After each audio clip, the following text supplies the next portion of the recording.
Nedavno ste kupili ili sada razmišljate o kupnji rabljenog automobila. Znate li da je svako drugo rabljeno vozilo moglo biti ozbiljno oštećeno ili pak s lažnom kilometražom? Pogodite koliko vam je prodavača spremno otkriti to. Jeste li stvarno sigurni u kakvim je nesrećama bio automobil? Nisu li dva automobila spojena u jedan? Kolika je stvarna kilometraža? Je li uvijek prolazilo tehničke preglede? Nikad ne vozite automobil ako ne znate njegovu punu povijest. Uvijek provjerite vozilo putem Car Vertical izvješća. Pozdrav ljudi, Matko s vama, dobrodošli u novu emisiju The Engine. U današnjem testu imamo Volkswagen e-Golf.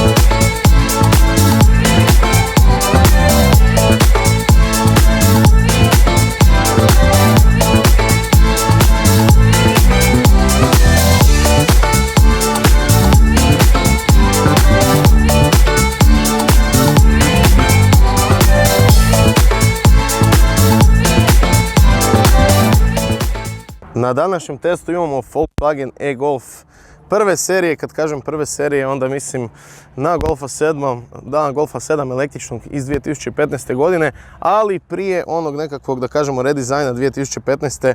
Ne mislim na facelift Golfa 7, nego mislim na redizajn same baterije e-Golfa. Ova prva serija ima skroman domet od nekakvih 135 km. Čak i danas, evo, star auto 7 godina, tako negdje 135, možda da ga baš vozite na ono Eco Plus modu, da ga štedite maksimalno. Možda bi bio i koji kilometar više, ali eto, kod mene se pokazalo tih nekakvih 135, ali nekako se to tako i računa. Ako gledate automobil, Golf 7, pljunuti Golf 7 sa ružnim felgama, tako kažemo. Felge naravno imaju svoje značenje kao i kod dosta drugih električnih automobila. Ono po čemu se ovaj Golf izvana razlikuje, malo ćemo ga sad onako brzinski obići, zato što realno imali smo Golfa 7 i GTD i GTI i ovo je u konačnici Golf 7, jel? Ono što možemo naglasiti odmah na početku, vidite i po tablici još jedan automobil iz Tomy Autosalona iz Sesveta. Hvala njima na ovom Golfiću, a vi ako pak kupujete ovako Golfić ili nešto drugo, pogledajte njihovu ponudu. Što se tiče svjetlosne grupe, baš lijepo izgleda na Golfu ova njihova LED svjetla jako lijepo izgledaju. Ono što ovaj automobil razlikuje u odnosu na običnog Golfa su nekakvi plavi detalji. Možete vidjeti ovu lajsnu koja počinje već u farovima, ide preko cijele plave maske, zatim e-Golf oznaka e-plavo i također oko znaka ove male tanke linijice su plave boje. Isto tako na tim godinama niste do tada imali nikakvih svjetlećih elemenata dole, a e-Golf je na mjestu recimo maglenki ima ovaj svjetleći element koji po noći izgleda onako dosta posebno i odvaja ga od drugih Golfova. Sa boka još jedna e-Golf čvrkica. Međutim, mislim da je s boka zapravo najlakše reći da se radi o električnom Golfu zbog njegovih felgi. Vjerujem da svi znate, ali ako netko slučajno ne zna, ovo su felge koje ok, nisu možda najljepše, ali one su napravljene tako da imaju što manji mogući otpor zraka, odnosno da što pozitivnije utiču na potrošnju, u ovom slučaju naravno struje, i na taj način zapravo produljuju domet. Sa zadnje strane vidimo na ovom Golfu također jako lijepa svjetlosna grupa. A stvarno, evo, sad kad gledamo, ajmo mimo e-Golfa, stvarno je ovaj Golf 7 napravljen da traje. Mislim da će jako dobro stariti. Ekstra dizajn. Kad gledate, ovo je dizajn star 10 godina, auto izgleda top. Sa zadnje strane, možda zapravo najslabije označeno da se radi o e-Golfu. Imate ovu e-Golf čvrkicu i na samom znaku, kao i kod ovog naprijed, imate ove nekakve plavkaste detalje. Što se prtljažnika e-Golfa tiče, sve je identično kao i u običnom Golfu. Znači doslovno sve. Ovdje imate punjače. Prvo, možete možda primijetiti da je ovo Renault punjač. To je ovaj za kućnu utičnicu. A ovdje imate ovaj punjač, standardno za punjenje na punionicama. Ja sam ga osobno punio na kućnu utičnicu i zapravo o tom punjenju ću vam pričati u vožnji. Ako vas baš jako zanima o njegovim performansama, punjenju i korištenju, pogledajte video koji je izišao Pred koji dan gdje sam zapravo pričao isključivo o vožnji i korištenju automobila. Ovdje se nalazi tank vozila na običnim golfovima ili zapravo mjesto za uštekat punjač na e-golfu. To je još jedan dokaz da je ovaj automobil prvo krojen za motore s unutarnjim izgaranjem, znači dokaz tome je, mislim, na kraju krajeva pozicija motora i sve ispod haube, a i ovo je drugi dokaz gdje su jednostavno ono, di ćemo staviti ovo, aha, tu di se toči inače i to je to ono, najjednostavnije zapravo moguće. Da je to praktično, možda i nije, jer kod nekih punionica nekad će biti gužva i to, pa bi bilo dobro da auto ima s prednje ili zadnje strane, ili ako već ima s boka da ima s oba dvije, ali kažem ovaj Golf je onako rađen da Volkswagen pokaže da može, pa su ga onda kasnije nadogradili, jer s kasnim godinama 2015. kasna 2015. nadalje ste imali ove Golfove sa puno većim dometom. Evo čisto da pogledamo njegov motor, a dok ga gledamo da kažemo da ima 85 kW i 270 Nm, od 0 do 100 nešto sitno preko 10 sekundi i ubrzavati možete do maksimalnih 145 km/h. Vidimo dosta mjesta oko motornog prostora, recimo ovdje i tamo iza. Kažem, oni su ga napravili kako su ga napravili, stavili su i pozicionirali kako su mogli, jer je to praktički već bio razvijen auto za neke druge stvari, ali na kraju je ispalo dobro, eto iskreno. Auto se jako lijepo vozi, od svih električnih automobila možda jedan ovako svakodnevni koji se i najljepše vozi. Sad ćemo škicnuti na zadnju klupu, nećemo ulaziti jer nema smisla, Golfove smo snimali, ali ja vjerujem da ako ste na nekoj zadnjoj klupi vi moji gledatelji sjedli, onda je to vjerojatno ova zadnja klupa Golfa. Sve na mjestu, sve ergonomski, znate kako je to kad uđete u Volkswagen, gdje interijer Volkswagena počinje i njemačka ergonomija. Što se tiče ovog prednjeg dijela, opet ćemo malo onako letimično. Sve su to kvalitetni materijali, znamo da Golf malte ne drži svoju klasu vozila. Ono što treba iznutra istaknuti je plavi šavovi, znači koje ovdje u ovom slučaju imamo na volanu i na sjedalima, iako se radi o ovim običnim sjedalima, vidjet ćete ove plave šavove, tako da znate da se radi o e-Golfu. Međutim, dva detalja koja treba istaknuti, koja će najbolje pokazati da se radi o e-Golfu je prvo mjenjač koji, kao što vidimo, imamo drive brake, nije klasičan i vidi se po tim plavim šavovima i plavim detaljima. I ona koju ne možete promašiti je to da nema cajgera za brzinomjer. Odnosno, pardon, ima za brzinomjer, nema za okretaje, nego imate ovaj, ne znam uopće kako da ga nazovem, električni okretaj, električni cajger. Uglavnom imate taj cajger i po tome ćete zapravo najbolje i raspoznat da se radi o električnom Golfu. Sve ostalo kao u svim ostalim Golfovima koje ste gledali i to bi bio naš dosta brzi test interijera i eksterijera. Idemo se voziti jer je bit ovog auta i ovog testa zapravo i u vožnji. Izuzetno lako je krenuti, znači ključ se samo okrene, čujete zvuk tidung, piše vam ready, kao i zapravo kod većine električnih automobila, i sjednete i vozite se, tako reći. Ako nekog zanima onako malo dublje zabadanje u vožnju i funkcioniranje ovog automobila, neka pogleda klip koji je izišao jučer, prekjučer, ne znam sad točno kako ću ih izbacivati, ali u svakom slučaju klip koji je izišao prije ovog o e-Golfu i o tome kako sam ga ja koristio 2 dana, prednosti, mane i sve. Sve ćemo sad reći, ali onako suženo, jel? Ukratko, da ne dužimo previše.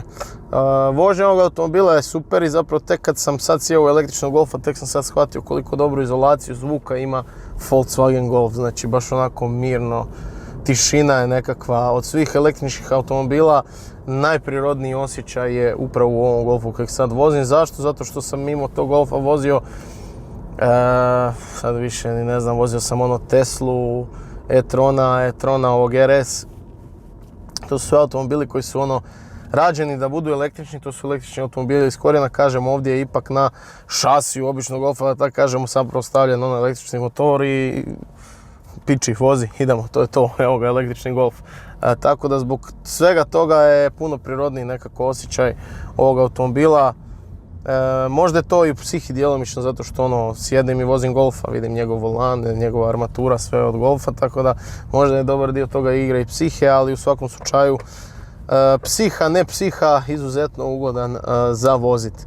Što se tiče dometa, da, domet je skroman i domet je najveći problem ovog auta, odnosno ove prve serije Golfa, jer kažem u drugoj seriji su povećali kapacitet baterije i onda ide nekakvih 300 km, ovdje nažalost ide 135 km dometa, što je malo, što je onako, morate ga praktički svakodnevno ili svaka 2 dana u vjerojatno najboljem nekom slučaju puniti.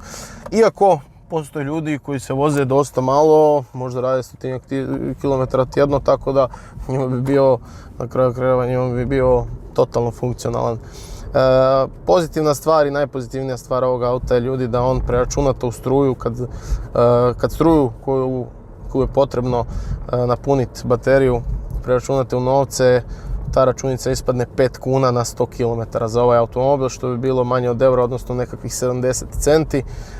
70 centi za 100 km je sjajan rezultat. Zašto je to sjajan rezultat? 100 km 5 kuna. 1000 km 50 kuna, 20.000 km koliko ja osobno radim godišnje 1000 kuna. Ako preračunam svoj Q3 koji troši nekakvih 8,5 do 9 litara s ovim današnjim cijenama goriva, onda dođete do toga da auto na 20.000 km u najboljem slučaju troši 20.000 kuna, vjerojatno sam malo rekao, ali neka bude 20. Razlika je 19.000 kuna, odnosno 2.500 eura godišnje za mene, tako da zapravo sam danas shvatio da bi u slučaju mijenjanja auta zapravo možda trebao dobro razmisliti o električnom automobilu, jer mi godišnje može u džep ostaviti 2.500 eura i to kažem ono u najboljem slučaju. I to je ono što je poanta ovog e-Golfa. Poanta ovog e-Golfa je da štedite, to vam govori i njegovi modovi, imate 3 modela rada, to je normal, Eko i Eko Plus. Znači nema ono sport, komfort, ovo ono. Imaš normalan vod, ono vozi se, izvoli, možda je to taj, ajmo reći, komfort. I imaš Eko za štednju ili Eko Plus ako hoćeš još jače štediti. Na vozaču imate drive i imate ono dole kad povučete nema sporta nego je brake. Što znači brake? Evo sad vidite, vozim se u drive-u, pustim kočnicu i auto skroz normalno ide naprijed. A sad sam u brejku, vozim se, pustim kočnicu i auto lagano već počinje sa tim svojim mehanizmom, četkicama kočit i na taj način puniti bateriju. Meni je to nekako komplicirano za vozit, nisam se uopće htio navikavati na to, niti sam htio voziti u Eko Plus modu. Sigurno da se može uštediti, isprobao sam i može se uštediti, ali mislim da je to više manje zanemarivo, da je najveća razlika u tome na koji način ćete ga baš vi kao vozač voziti. Znači da počnete, ne znam, tipa na vrijeme malo ranije kočite lagano da se baterija puni, jer cijelo vrijeme vam se puni dok kočite, i isto tako da ne dajete gas naglo, jer svakim naglo dodavanjem gasa vi crpite bateriju, ono, ne znam uopće kako bi vam objasnio koliko zapravo puno. Isto tako vožnje po autocesti preporučio bi samo do 120 km/h, sve preko 120 jako dobro guta bateriju, inače maksimalna brzina automobila je 145 km/h. Ok, auto ovako kad gledate ono ima apsolutno čudan domet, znači čudno je za jedan Volkswagen da izbaci auto koji ima 150 km električni domet, ali budite ono, imate svijest, odnosno imate u glavi da je to bilo prije 7-8 godina.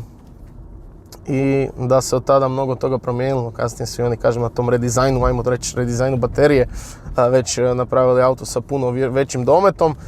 Sve ostalo na ovom autu je super, ono, ja nemam zamjerke, on se lijepo vozi se koji svaki drugi Golf, ne osjećate nikakvu, ne znam sad, dodatnu težinu, živahan u smislu te vožnje, naravno 10,4 od 0 do 100 nije živahan na taj način, ali jako se lijepo ugodno vozi, bez nekakvih poteškoća, ono, kao da vozite normalan auto. I, kažem, poanta ovog automobila je upravo to da pređete tih 100 km za 5 kuna ili za 70 centi i to je to. Kome odgovara, kome ne odgovara, a nek vozi dizela i benzinca. Sad, da li trebate kupiti ovaj automobil? Ovaj automobil trebate kupiti ako razmišljate o kupnji drugog automobila, znači ako već imate neki automobil, razmišljate o kupnji drugog automobila koji bi bio električan i koji bi služio za te nekakve svakodnevne relacije, jer ćete onda i uštediti na gorivu i voziti se na struju, voziti se jeftino i tako dalje. Ako vam je ovo auto koji ćete imati jedini auto, znači sad u smislu da ja prodam svoj Audi Q3 i da kupim ovo, a onda baš i ne zato što ima 135 km domet, onda gledajte na ovo, ali sa onom jačom baterijom, ili na ovo na neki drugi, mislim, električni auto, onda imate barem, ne znam, 300 km dometa. Međutim, kažem, da imam neki auto, bilo koji, da sad ovaj moj meni ostaje, da kupujem drugi auto, da želim kupiti električni auto za svaki dan, ekstra praktično, vozite Golfa, znači sve beneficije koje vam Golf obični pruža, iako će ljudi reći Golf kanta, jer normalno Golf ima jako puno hejtera, sve te beneficije koje vam Golf zapravo pruža, znači ta neka ugodnost u vožnji, ergonomija, sigurnost, Sve to imate u ovom automobilu, samo što vas vožnja košta, što bismo rekli, džabe. Automobil je atipičan zbog toga što ima, kažem, ta dva ogromna minusa, to je baš ono koji je električni automobili, znači prve dvije stvari kad se sjetite električnog automobila kažete koliko može dometa dostići i onda ovaj ima loš domet, a koliko ubrzava od 0 do 100, a ovaj ubrzava od 0 do 100 za 10 sekundi. Tako da te dvije kao glavne karakteristike su mu jako loše, a gledajte, sve ostalo jako dobro. Tako da ako ste spremni žrtvovati te dvije sitnice, ovo bi mogao biti auto za vas. Ako kupujete ovaj automobil, pogledajte ponudu Tomy Auta, hvala njima na još jednom automobilu za testiranje. Hvala vama što gledate ovu emisiju i naravno hvala Car Verticalu, popust od 20% za Car Vertical možete pronaći u opisu svakog mog videa. Pogledajte link jer link se razlikuje od linka koji je bio prije. Like, share, subscribe, vidimo se u nekom od idućih videa.